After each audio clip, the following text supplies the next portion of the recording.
Yeah, well said. Let's get back to domestic politics. I showed how the coalition in Question Time today really focused on power prices. Obviously, it's a vulnerability for Labor. Obviously, it's hurting people and businesses around the country. But Bowen seems so smug about it. He's doubling down on his renewables transition plan. He doesn't even seem to recognise the difficulty these skyrocketing prices are causing for people. 100%. I think, you called him sunshine before. Maybe he's the only sunshine in the renewable space. It's certainly not sunshine for Australians.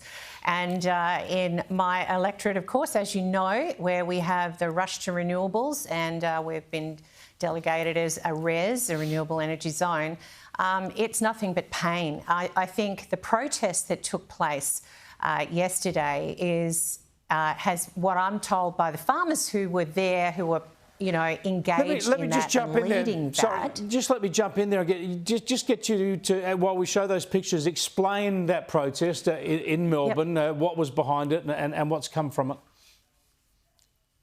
Well, the protest was about legislation that the Victorian government are putting in. In fact, it's going through the House right now. Debate is taking place in the Legislative Assembly in Victoria.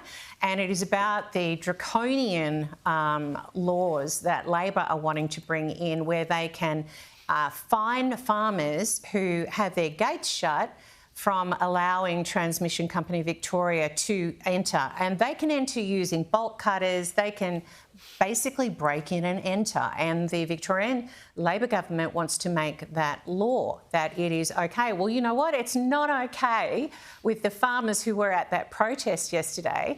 And I've spoken with Andrew Wiedemann today about how it went, because obviously I'm in Canberra.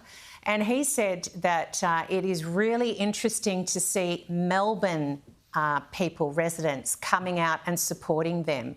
That is fantastic. And as I said to him more than 12 months ago, we need to get city people to understand what the Victorian government and the federal government too are imposing on regional communities. So I'm just really pleased to see that Melbourne is starting to step up and support their country cousins and stand up against this awful Victorian government.